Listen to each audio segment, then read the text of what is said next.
మీలో కొంతమంది దేవుడి కోసం దాచిపెడతారు.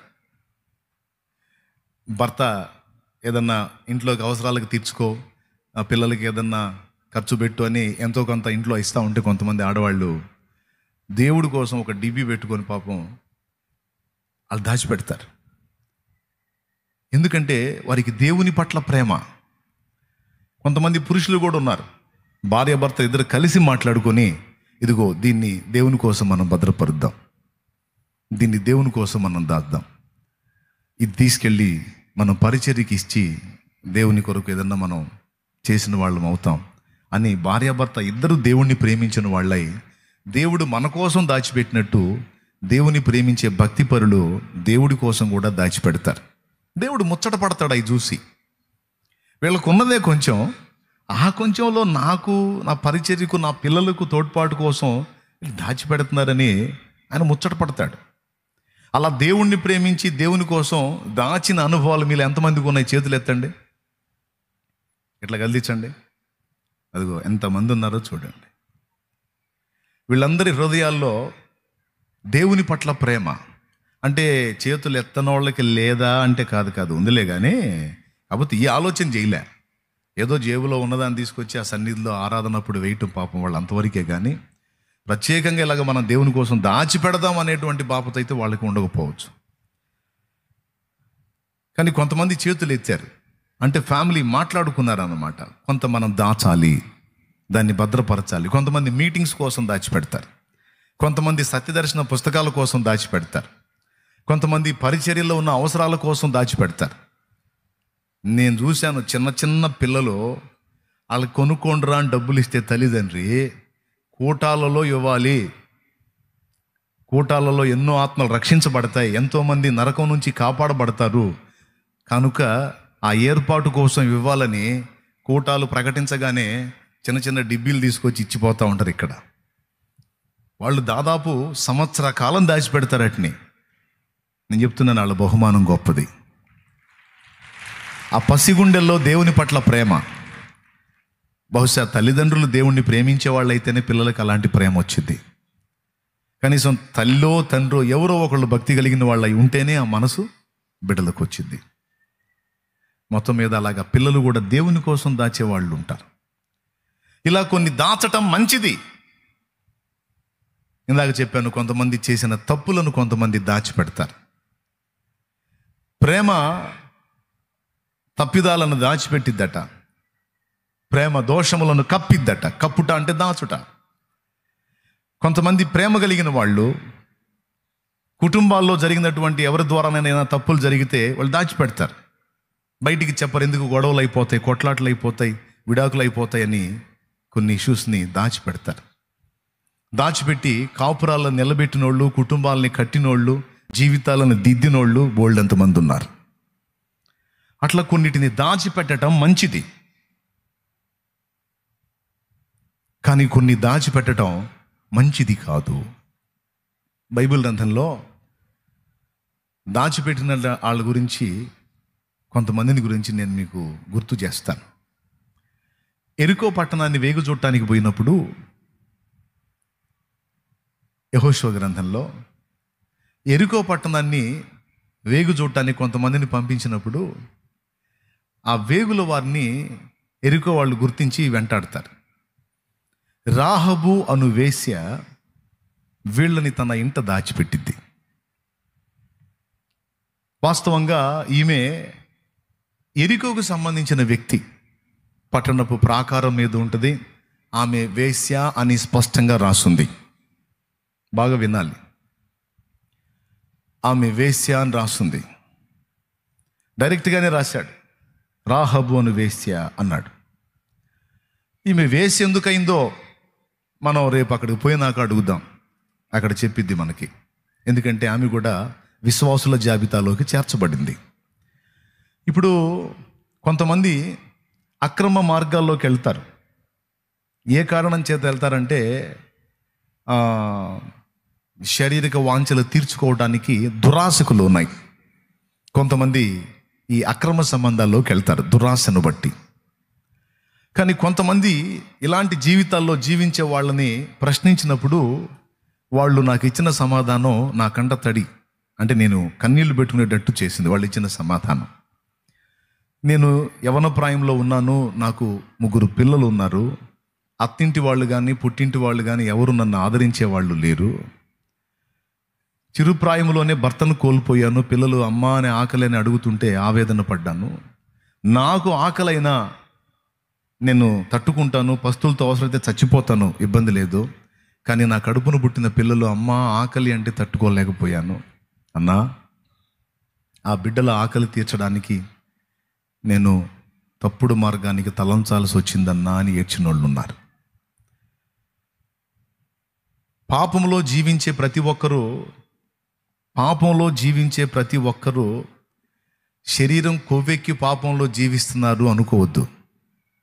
శరీరం కొవ్వెక్కి జీవించే రకాలు ఉన్నారు, ఆ రకాలు ఉన్నారు. కానీ తన కడుపున పుట్టినటువంటి వారి ఆకలి తీర్చడానికి తప్పుడు త్రోవలోకి వెళ్ళిన వాళ్ళు ఉన్నారు. అంటే అది మంచి పని నేను అనట్లా, దాన్ని సమర్థించట్లా, తప్పే. దాని గురించి కూడా చెప్తాను నెక్స్ట్. ఎందుకంటే పిల్లల ఆకలి తీర్చడానికి తప్పుడు మార్గానికి వెళ్ళిపోయి ఘోరమైన వ్యాధులకు గురై ఆ పిల్లల్ని అలాగనే అనాథలుగా చేసి చచ్చిపోయినటువంటి తల్లులు బోల్డంత మంది ఉన్నారు. సో అది కరెక్ట్ కాదు. కానీ సమాజంలో మనం కనబడుతున్నటువంటి పాపములో బ్రతుకుతున్న వారందరినీ కూడా మనం చూసినప్పుడు అందరినీ ఒకే ఘాటన కట్టేయకూడదు.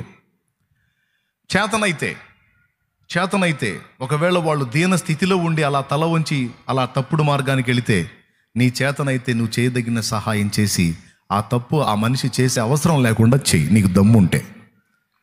అలా నువ్వు చేయనప్పుడు నువ్వు నిందించే హక్కు నీకు లేదు, ఆ వ్యక్తిని దూషించే హక్కు నీకు లేదు. ఇది వేశ్య, ఇది పతిత, ఇది వ్యభిచారి, ఇది అలాగా ఇలాగా అనే హక్కు నీకు లేదు. ఏ కారణం చేత అయింది, ఏమిటి ఆమె యొక్క అవసరత ఏమిటి, శరీర దురాశల కోసమా లేకపోతే శారీరక అవసరాల కోసమా, ఎందుకు తలొంచారు ఏంటి అనేది పరిగణలోకి తీసుకోవాలి. కొంతమంది తప్పుడు జీవితంలో ఉండి ఘోరాతి ఘోరంగా ఏడుస్తూ ఉంటారు. మనస్సాక్షిని చంపుకొని పాపం చెయ్యలేక అలాగని మరి వేరే మార్గం లేక తల వంచేటువంటి వాళ్ళు అబలలు బోల్డంత మంది ఉన్నారు ఈరోజు సమాజంలో మనం చూస్తే. అందుకే చెబుతున్నాను, స్త్రీలైనా పురుషులైనా సమాజంలో మీకు అలా వంకర మార్గంలో కనపడ్డ వాళ్ళని దయచేసి తొందరపడి దూషించి ద్వేషించి అసహించుకోకండి. యేసయ్య అసహించుకోలేదు. వ్యభిచారంలో పట్టబడ్డ స్త్రీని తీసుకొచ్చి యేసుప్రభు ముందేసి ఆమెను గురించి కంప్లైంట్ చేసినప్పుడు యేసుప్రభు ఆమెని సేవ్ చేశాడు. ఈమె పాపం చేసిందా? అవును, వ్యభిచారం చేస్తుండగా మేము చూసి పట్టుకొచ్చాం. నువ్వేం తీర్పు తీరుస్తావో తీర్చు. నేను మోషే ధర్మశాస్త్రాన్ని మీరను అన్నావు.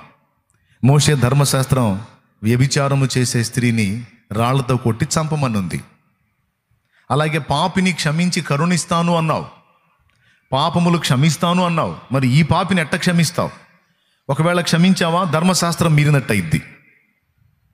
ధర్మశాస్త్రం నెరవేర్చాలంటే ఈమెను చంపాలి. చంపితివా నువ్వు పాపిని క్షమించినట్టు కాదు. మరి ఎలా చేస్తావో చెప్పు అని.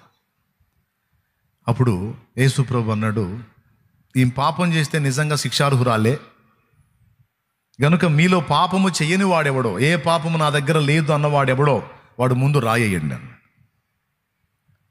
ఆమె వ్యభిచార పాపం చేసింది, నువ్వు ఇంకొక పాపం చేశావు, ఇంకొక పాపం చేసావు, ఇంకొక పాపం చేసావు, ఇంకొక పాపం చేసావు.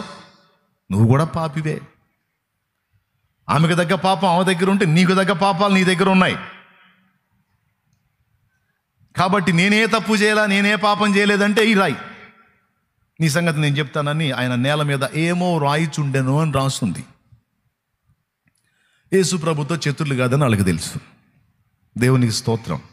పొరపాటును ఎవడన్నా ధైర్యం చేసి రాయి వేసాడంటే వాడి బతుకు మొత్తం బయట పెడతాడని తెలుసు. అందుకే ఎవడు ధైర్యం చేయలే. పెద్దలు మొదలుకొని పిన్నల వరకు రాళ్ళు తీసుకొని అయితే వచ్చారు, కానీ రాయి వేయటానికి ఎవడికి ధైర్యం చాల. మొత్తం రాళ్ళు ఆడబడేసి వెళ్ళిపోయారు. అక్కడ రాస్తుంది పుట్టినోట్లో, వారు మనస్సాక్షి చేత పొడవబడిన వారై గద్దింపబడిన వారై వెళ్ళిపోయారు. వాళ్ళు వెళ్ళిపోయిన తర్వాత యేసు ప్రభు తల ఎత్తి ఆమెను చూసి ఆమెతో అన్న మాట ఏంటంటే, పనికి మాలిందన్నా విచ్చలవిడిగా బతుకుతున్నావు, సిగ్గులేదు నీకు ఇట్లాంటి మాటలు మాట్లాడలా. పాపిష్టిది, అట్లాంటిది, ఇట్లాంటిది, చండాలం అని ఇట్లాంటి మాటలు మాట్లాడాలి ఆయన. అదే మనోళ్ళు సహజంగా కొంతమంది తప్పుడు జీవితంలో ఉన్న వాళ్ళని చూసి అసహించుకుంటారే, అసహించుకొని కొన్ని డైలాగులు వేస్తుంటారు కదా, అది మామూలుది కాదు, అది అట్లాంటిది, అది ఇది, అది మామూలుది కాదు, అది ఇట్లా పనులు చేసి అని చెప్పి వేస్తుంటారు కదా డైలాగులో. ఇట్లాంటి డైలాగ్ చూసి ఆమెని అమ్మా అని పిలిచాడు. తెలుగు బైబిల్లో అయితే అలానే ఉంది, అమ్మా. మరి ఎంత భయంకరాలైనా తండ్రికి కూతురు కదా, తండ్రికి కూతురు కదా. ఎలాంటిదైనా కూతురు తండ్రిని నానాన్ని పిలిస్తే తండ్రి కూతురుని ఏమంటాడు? అమ్మా అంటాడు. తండ్రి మమత. అక్కడ ఒక తండ్రి పిలిచాడమ్మా. ఎవరు నీ మీద రాయి వేయలేదా? ఎవరు నిన్ను శిక్షించలేదా? నా మీద ఎవరు రాయి వేయలేదు, నన్ను ఎవరు శిక్షించలేదు ప్రభువా అంట. నేనును నిన్ను శిక్షించను, కానీ ఇక నువ్వు పాపం చేయకమ్మా అంటాడు. ఇప్పటిదాకా నువ్వు చేసిన ఆ పిచ్చి పనులే నిన్ను ఈ గతికి తీసుకొచ్చినాయి, ఈ స్థితికి తీసుకొచ్చినాయి. నలుగురిలో నవ్వుల పాలైపోయే జీవితం నీకు వచ్చింది. అందరి చేత ద్వేషింపబడి శాపాన్ని అనుభవించే పరిస్థితి నీకు వచ్చింది. ఇక వద్దమ్మా, దాన్ని వదిలేసేయమన్నాడు. ఇక పాపం చేయొద్దమ్మా అన్నాడు. అందరూ ఒకే కారణాన్ని బట్టి పాపం చేస్తున్నారు అనుకోవద్దు. పాపంలో బ్రతుకుతున్న వారు కొంతమందికి కొన్ని కఠినమైన కారణాలు ఉండి ఉండవచ్చు. అప్పుడు మనం ఆ వ్యక్తిని పాపం నుంచి మళ్ళించాలంటే మనం చేయదగ్గ సాయం ఏదో ఆ వ్యక్తికి చేస్తే అది న్యాయం. చేయలేనప్పుడు ఆ వ్యక్తి కోసం ప్రార్థన చేయి. ఎందుకంటే పాపం చేసే ఎవరికి కూడా ప్రశాంతత ఉండదు, సుఖం ఉండదు, నెమ్మది ఉండదు. వాళ్ళు కదులుతున్న సముద్రం వలె నెమ్మది లేకుండా ఉంటారని బైబిల్లో ఉంది. వాళ్ళు చేసిన పనులకి వాళ్ళు అనుభవిస్తున్న శిక్షే వాళ్ళకి చాలు. మళ్ళా మనం వాళ్ళని విమర్శించి దూషించి మనం పాపం మూట కట్టుకోవాల్సిన అవసరం లేదు. ప్రైజ్ ది లార్డ్, హల్లెలూయా. కొంతమంది ఏం మాట్లాడతారు, ఎవరి దగ్గరన్నా ఇంత లోపం కనపడితే అసలు అట్ట చేయొచ్చా, అట్ట చేయొచ్చా అంట. నువ్వు ఆమె అజ్జేస్తే ఆయన అజ్జేస్తే నువ్వు ఇంకా 24 చేసి ఉంటావు నువ్వు ఇంకో టైపులో. కాబట్టి ఎవరి కాళ్ళు బుద్ధి చెప్పుకోవాలి. ఇతరులను నిందించేటప్పుడు నేను కరెక్టేనా, ఇతరులను విమర్శించేటప్పుడు అసలు నేను క్రమమైన మార్గంలో ఉన్నానా అనేది ప్రశ్నించుకుంటే చాలా మంచిది. అలాగని విమర్శించుకుంటే తొందరపడి నోరు జారం శాపాన్ని తెచ్చిపెట్టుకో. కొంతమంది అట్టు కదా దన్మని మాట జారేస్తారు, అది మంచిది కదని చెప్తున్నాను నేను.